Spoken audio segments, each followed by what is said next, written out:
Hey there everybody, it is Big Dave, and with the new game update coming out today, January 20th, we're going to be getting a lot of new players to the game now that it will be up on Steam, and the full Trilogy edition is coming out and will be free on Xbox Game Pass, which is an amazing deal. So I thought it might be a good time to put out a little Hitman 3 tips and tricks video, just some things that I like to use regularly in my playthroughs. Some of these things may be more if you're doing speed runs like I usually do, but hopefully you'll find a few things here that are helpful.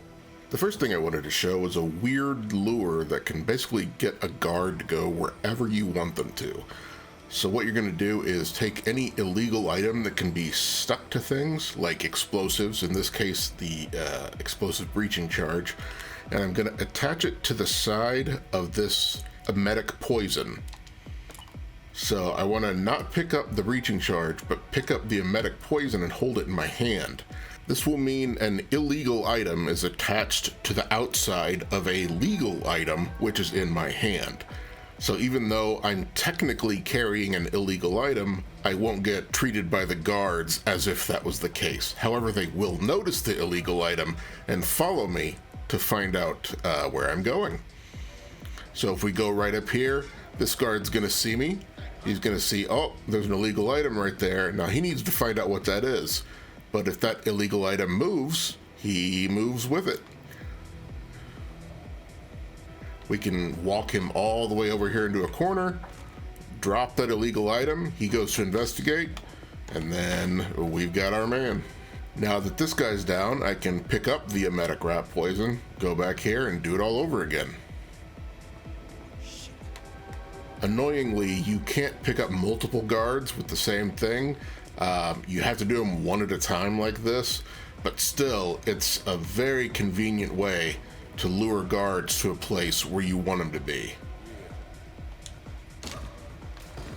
Another thing I wanted to mention is quick grabbing and quick exits from a level. This will mostly pertain to speed running levels, but still, most of the time you do not have to stop running in order to pick up an item. So my briefcase here,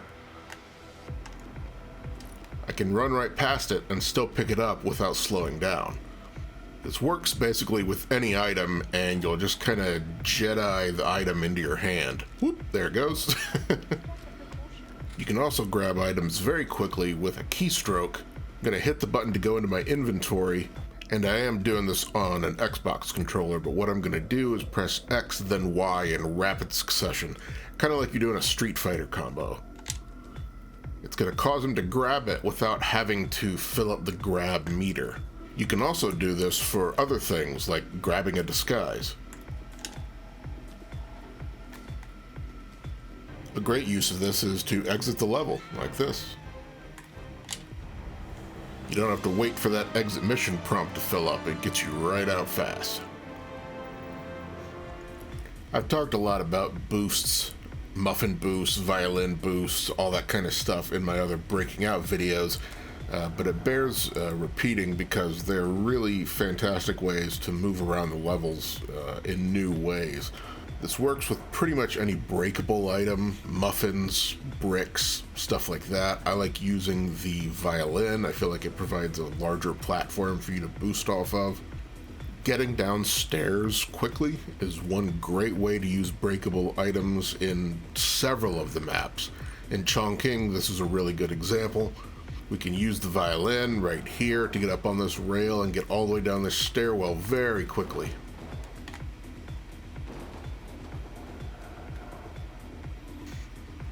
One tip that's pretty useful is how to cancel someone you've lured accidentally. So let's look at this area here. I've got 2 civilian NPCs and 2 guard NPCs. Let's say I want to lure one of them, so I might toss an item over here. A few of them, all of them actually, notice it, and this guy's going. Now, if I bump him and drop another item, he's going to look at me, notice that I dropped an item, and then turn around and walk away. So let's try again with a gun lure this time.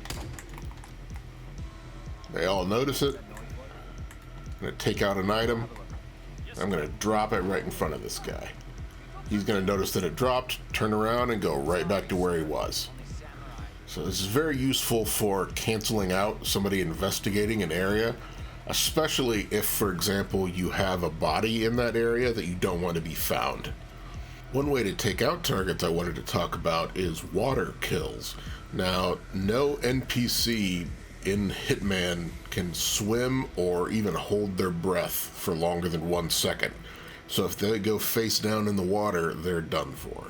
For example, if I lure this guard down here into the shallows and then knock him out, he will not survive, and he immediately drowns. You can also drag NPCs into water, and that will drown them as well.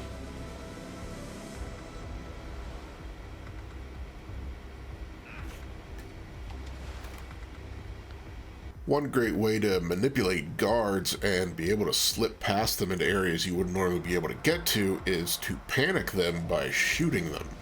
They will immediately run to investigate where you shot from, and in the meantime, as long as they don't see you with a weapon, you can walk right past them and they'll never know. For example, here I'm already in a trespassing area. So I'm going to shoot those guys, put away my gun immediately, and then I can run right past them. And I haven't even lost Silent Assassin. They don't see me at all, and we are on to the next area. And you can use this to get a guard to come to your location.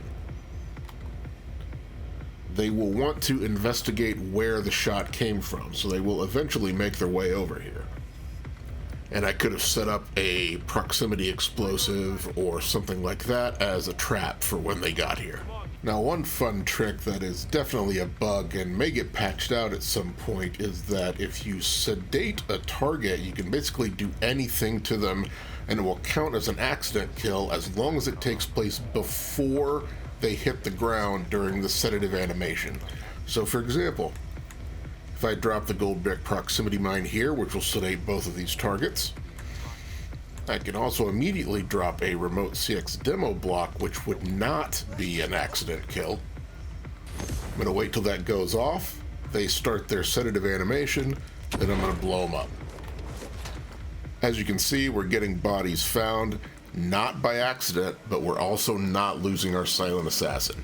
I do assume that this will be patched out at some point, but for right now, it's a pretty OP method for getting Silent Assassin. The last thing I wanted to talk about was emetic and sedative gases and how you can use those through walls to manipulate NPCs. This works pretty well any place that there are NPCs close to a wall, like this spot in Berlin. I'm going to drop my proximity mine right there, let it go off, and it should affect, yeah, so there we go. We got at least 2 of the people behind the desk that were on the other side of the wall. So if we do it with an emetic gas, we can drop it on the ground or plant it right on the wall, set it off. There we go. We only got the guy sitting down. Now the emetic gas does not have as wide of a radius as the sedative gas does, so keep that in mind. Anyway, thanks for watching. I hope you found this semi-useful. If you did, be sure to like and subscribe.